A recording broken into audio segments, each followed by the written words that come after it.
amekuita mchana wa leo. Sema na mama yule, sema na dada yule, sema na kijana yule, sema naye Bwana amekuita. Wewe ndio tegemeo lake, wewe ndio mwenye kufungua, wewe ndio mwenye kuponya, wewe ndio mwenye kutenda. Tenda na baba, tenda Bwana, naweka Mungu akatende juu yako. Wewe ndio tuita mchana wako. Wewe ndiye habari. Shamba likala na likala kwa unaweza kuketi. Asante leo mtakatifu. Asante kwa ajili ya kuhudumia watoto wako mchana leo. Ninakushukuru kwa sababu wewe Bwana tukikuita unaitika muda wote.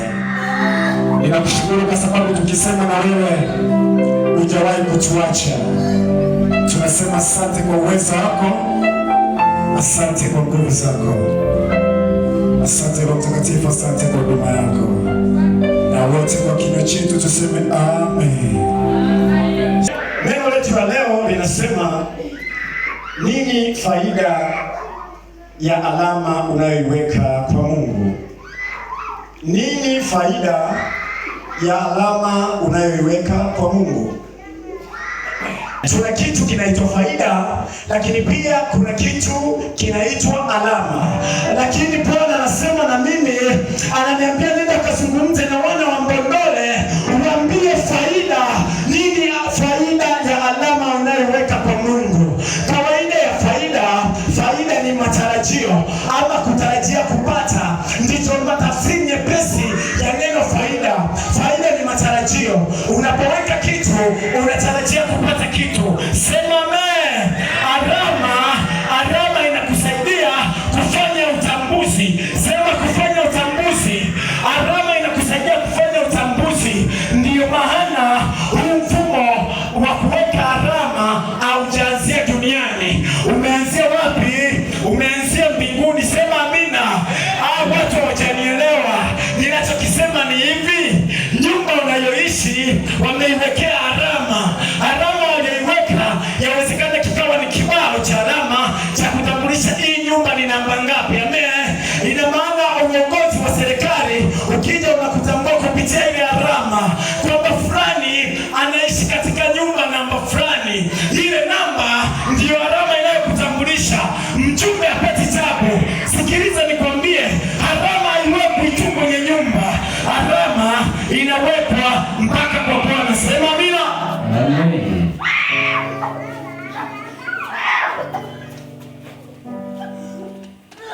Mungu anafanya kazi yake. Amen. Nini faida ya alama unaiweka kwa Mungu?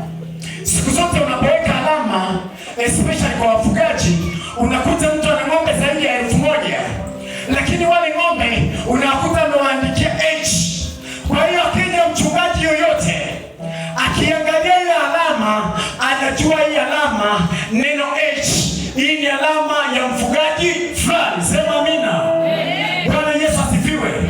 Na hiyo inamsaidia hata kama mifugo imepotea, atapita anazunguka, akikutana na mfugo wenye alama ile, anajua ndio mfugo wangu. Kumbe alama inakusaidia kufanya utambuzi. Sema amina. Twende katika kitabu cha Kutoka 12. Tuanzie ule mstari wa 21. Nitasoma kitabu cha Kutoka 12:21. Yes. Hapo ndipo Musa akawaita wazee wa Israeli. Musa sio mimi, ndio. Na kuambia, nendeni mkajitwalie wanakondoo kama jamaa zenu zilivyo. Mkajitwalie wanakondoo kama jamaa zenu zilivyo. Sema amina. Maana yake kama mlikuwa watatu, basi wanakondoo inabidi wawe wangapi? Watatu. Kama walikuwa 2000, basi wanakondoo waliochukuliwa ni wanakondoo 2000. Ndio. Msakaendelea kusema nini? Akasema, mkamchinjie Pasaka. Mkamchinjie Pasaka, ndio. Nanyi twaeni tawi la hisopu, ndio, mkalichove katika ile damu iliyo bakulini na kupiga kizingiti cha juu. Yes, kupiga nini? Kupiga kizingiti cha juu. Sema kizingiti cha juu. Kizingiti cha juu. Bwana Yesu asifiwe. Anasema mkishamaliza kuchinja ile damu, mkaipake kwenye kizingiti cha juu. Bwana Yesu asifiwe. Amen. Tuendelee. Anasemaje? Na miimo miwili ya mlango. Na miimo miwili ya mlango. Yaani tukiongelea kizingiti cha juu kwenye ule mlango wako wa nyumbani kwako, hapa juu hapa ndicho hicho kizingiti cha juu.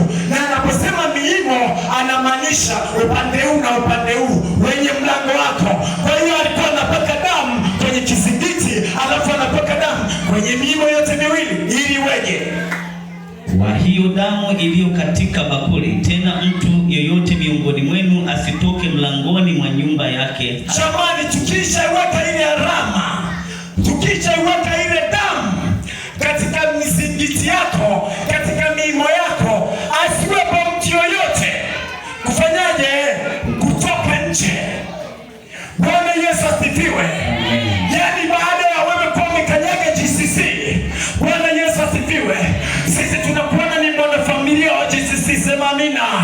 Kwa hiyo kama wewe ni mwanafamilia, ya nini utoke tena nje?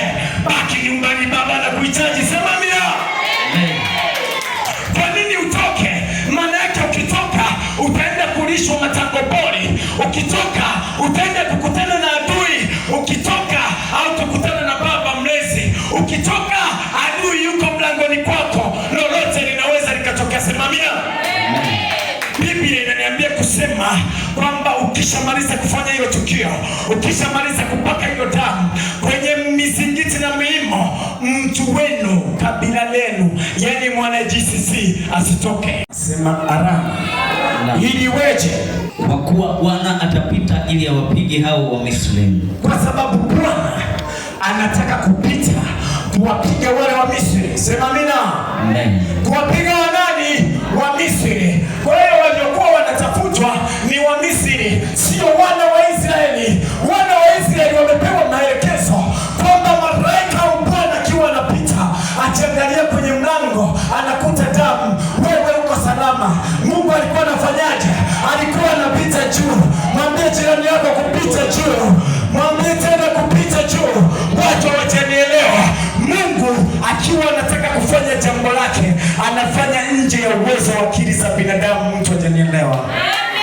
Bwana Yesu asifiwe. Haleluya. Ndio. Bwana atapita juu ya mlango, wala hata mwacha mwenye kuharibu aingie nyumbani mwenu kuwapiga ninyi. Bwana Yesu asifiwe. Biblia inasema hata mwacha adui yako aweze kuingia ndani mwenu kuwapiga ninyi. Watu hawajanielewa. Nasema hivi, ukiwa ndani ya GCC, mafuta yanayomiminika yanakuacha salama wewe. Adui akipita anaangaza, kila ukikuangalia anaona umebarikiwa, kila ukikuangalia anaona una ulinzi, kila ukikuangalia akienda kupiga watu hawajanielewa. Kila kipiga anakutana na Yesu. Wewe Yesu umefikaje hapa? Usiende nje ya hema. Usiende nje ya hema. Ukienda nje utaenda kukutana na adui. Amen. Utaenda kukutana na nani? Na adui.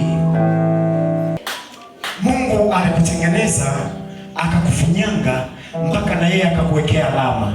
Ukiangalia kwenye nyayo zako una alama, ukiangalia kwenye viganja vyako una alama. Tukikupeleka kwenye mashine siku hizi tunataka zile alama za Mungu. Yaani unaenda kusaini kitu wanakuwekea fingerprint. Wanataka nini? Alama za Mungu. Sasa kama Mungu aliweka alama kwako, wewe unashindwa nini kuweka alama kwa Mungu? Ile alama uliweka kwa Mungu ikafanya jambo juu yako, ikafanya jambo katika maisha yako. Watu hawataki kuelewa, wanataka kuniuliza alama ni nini? Mungu mwenyewe baada ya kukutengeneza akaona haupaswi kusaulika, akaweka alama moja. Watu wanielewe. Subiri. Nisomee katika kitabu cha Isaya 49 mstari wa 16. Tazama nimekuchora katika vitanga vya mikono. Tazama nimekuchora katika vitanga vya mikono. Kuta zako ziko mbele zangu daima. Kuta zako ziko mbele yangu daima. Bwana Yesu asifiwe. Yaani Mungu alipokutengeneza akajua kiumbe huyu nampeleka duniani. Amen. Akifika duniani anaenda kukutana na viumbe wengine wengi. Yawezekana kiumbe huyu anaitwa Amina, yawezekana anaitwa Rafaeli, yawezekana anaitwa Elia. Kiumbe huyu akishafika kule nikimtazama inawezekana watu wakawa wanafanana, nisije nikawachanganya kwenye visogo. Sema visogo, watu wanielewe. Mungu akaona bora wewe akuchore kwenye viganja vya mikono yake, watu wanielewe. Maana yake aliweka alama, kila kitazama hivi anakuona, kumbe mwanangu Elia yupo, kumbe mwanangu Amina yupo. Kwa nini ameweka alama? Ili usiweze kupotea. Na mimi leo nakutamkia alama uliweka, hakuna kupotea. Songa mbele Bwana.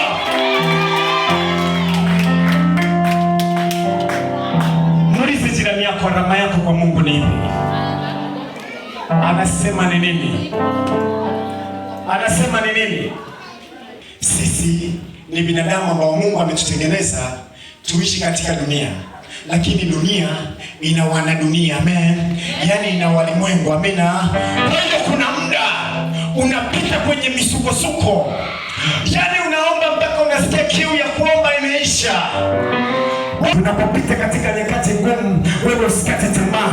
Unasema Baba, nimeomba hivi haujanijibu, nimeweka na hiki bado hujanijibu, nimeongeza na hili bado hujanijibu. Unasema nimebaki na silaha moja. Sema silaha moja. Watu wanielewi, sema silaha moja. Hivi unajua silaha moja inafanya maajabu makubwa? Amina. Mnajua silaha moja inafanya maajabu makubwa? Daudi alifanya nini? Alienda na nini? Alienda na nini? Goliathi alikuja na nini? Majeshi. Bwana Yesu asifiwe. Lakini mwana wa Mungu akasimama akasema, wewe unayewatukana watumishi wa Mungu, mimi nimesimama hapa, nimekuja na neno la Bwana. Goliathi anasema, wewe umekuja na jiwe na kombeo, umekuja kuwinda ndege.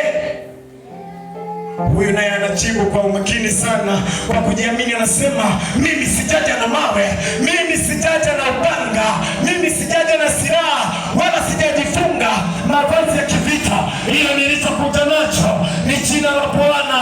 Biblia inaniambia kusema jiwe moja tu likamaliza Goliathi. Na wewe mwambie Baba, hapa nilipofikia, nimefikia kipindi cha mateso, lakini Mungu ninachokiomba, nimebakiza silaha moja. Kwa sauti ya upole ya uchovu unamwambia Mungu, unamwita kwa mara nyingine Mungu, unamwita kwa mara nyingine Mungu wangu. Amen. Bwana Yesu asifiwe. Watu wanajiuliza kwa nini nimesema mara tatu. Soma katika Biblia, Mungu alipokuwa akitaka kumtuma mtu, anamwita mara ya kwanza, anaita mara ya pili, anaita mara ya tatu. Toba ni yeye kwako, toba ni yeye kwako. Watu wanielewe, unamwita mara ya tatu, unasema Mungu. Unapakumbuka pale GCC, unaiona ile hali iliyojengwa pale niliweka 20,000 yangu, na hiyo ndio silaha yangu ya mwisho. Nimeshiriki kununua katika kiwanja kile, ile ndio silaha yangu ya mwisho. Watu wanielewe, watu wanielewe. Wataona ukiwa katika hali ya unyonge, ukiwa katika hali ya mateso, ukiwa katika hali ya ugonjwa, wataona unaanza kutembea. Bwana Yesu asifiwe. Watakuona unasonga mbele, lakini umetumia nini? Silaha yako ya mwisho ile moja. Umetumia nini? Silaha yako ya mwisho ile moja. Na mtu akikuuliza imekuaje kwako, unasema ni Yesu huyo. Unavyoniona mimi hivi, huyo ndiye Yesu naye mwabudu. Watu wanielewi. Nasema ukiulizwa, sema ninaye Yesu. Ukiulizwa, sema ninaye Bwana wa mabwana. Watashangaa mtu aliyekuwa mgonjwa anaanza kupiga hatua, anasonga mbele. Wanaanza kusema, jamani, huyu mtu tulitarajia afe, inawezekanaje anaanza kupiga hatua? Inawezekana maisha yako kwa sasa yana changamoto, watu wanakuona ufai, watu wanakuona kama mzoga. Watu wanielewe. Yani mpaka watu wakawa wanasema huyu ni wakufa leo, ni wakufa kesho. Amen. Watu wakawa wanasema watoto wa fulani hawawezi kutoboa. Amina. Hawa watakuwa wanashika mkia tu. Lakini ukiona toto lako la kwanza limeingia darasa la kwanza, limebutua F, limeingia darasa la pili, limebutua F, usihangaike. Sema, Bwana, ninayo silaha yangu moja. Wewe ulisema sitakuwa mkia, bali nitakuwa kichwa. kichwa, kama mimi ni kichwa, na watoto wako wapewe kichwa. Watu wanielewe, ile ndio silaha yako ya mwisho. Shuleni mtoto wako walikuwa wakimtazama, wanamuona mbumbumbu, mara wanashangaa anaanza kugonga 75, hajakaa sawa, yupo 80. Utasikia mzoga uliokufa unaopaswa kunuka, sasa hivi unatoa asari. Watu wanielewe, sasa hivi unatoa asari. Tulitegemea kusikia harufu mbaya, lakini kwenye mzoga kuna asari. Lakini hiyo asari inatokana na nini? Silaha yako ya mwisho. Sema amina.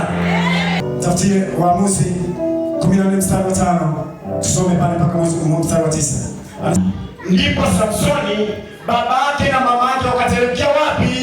Timna. Ndio. Kulikuwa nini? Fika mashamba ya mizabibu huko Timna. Ndio. Na tazama mwana simba akaungurumia.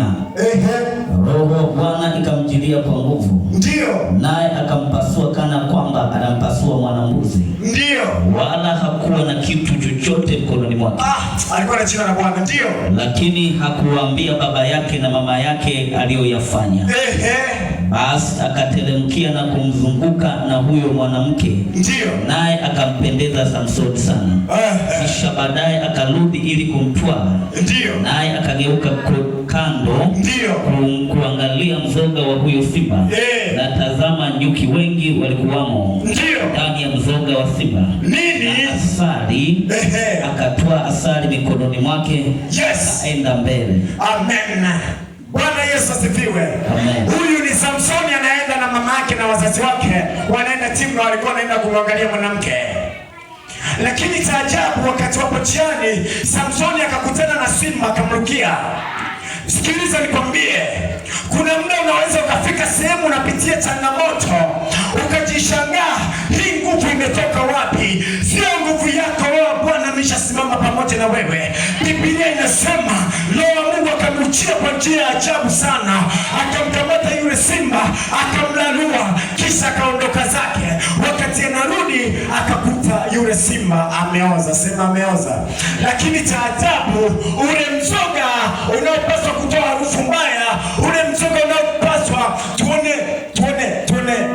tuone nzi wanalukaluka, ule mzoga ambao inabidi uone kuna wadudu wanacheza cheza. Biblia inaniambia kusema Samsoni wakati anauangalia vizuri, baadaye ya kuona nzi anaona nyuki. Watu wanyelewe, baadaye ya kuona nzi kwenye mzoga wanaona nyuki. Yani Samsoni baadaye ya kufika pale akashika pua, ndio kwanza anasogelea kuangalia kwa makini, kuna masega au kuna nini. Watu wajenelewa, mzoga unaotoa asari. Mungu anafanya nje ya uwezo wa binadamu. Watu watanielewa. Leo hii wanakuona una shida, leo hii wanakuona una mateso, lakini mwambie jirani, Mungu anafanya nje ya uwezo wa binadamu. Yawezekana wewe mama unaniroga, yawezekana wewe mama unanitesa, mambo yangu hayaendei vizuri, chuma ulete unanitumiaga kwangu. Sikiliza nikwambie, nitakapoingia kwenye maombi leo nitakushughulikia. Ninayo silaha moja niliyobaki nayo. Kama nimepiga utanielewa, nimeruka utanielewa, ninayo alama niliyoweka kwa Bwana. Hiyo ndio utakayoruka nayo, hiyo ndio utakayotamba nayo. Na sikiliza nikwambie, kuna muda ukifika unaongea kwa kujidai, unasema shetani, wewe na watesi wako, wewe na watu wako, hapa nilipofikia sasa inatosha. Natumia mamlaka niliyopewa na Bwana. Mamlaka ipo katika kinywa chako. Watu hawajanielewa. Mamlaka ipo katika kinywa chako. Kinywa chako kina uwezo wa kujenga, kinywa chako kina uwezo wa kubomoa. Watu hawajanielewa. Tumia mamlaka uliyopewa. Ikaanza kusema, utasikia Bwana anapigana nao wala upigani naye, wanapigana nao wala upigani naye. Baada ya hapo utasikia fulani ni mchawi. Sikiliza nikwambie, wakikuita mchawi sema ndio naroga kwa Yesu. Wakikuita nani sema niko na Yesu. Wewe ni mchawi lakini Yesu ni namba moja. Watu watanielewa. Hakuna nguvu yenye uwezo zaidi ya jina la Yesu. Biblia inasemaje? Usimwache mwanamke mchawi kufanyaje? Aishi. Ujasiri kusikia. Imesema Usimwache mwanamke mchawi. Sio lazima wange, hata yule anayekunenea mabaya, dili naye namba naye mbele. Watu wanielewi, hata yule anayekuombea mabaya, huyo ni mali yako, pigana naye. Sema amina. Mungu wangu. ninakuomba alama yangu hii ikafanye jambo katika maisha yangu, katika uchumi wangu, kwa kila kitu ninachokifanya. Sema amen.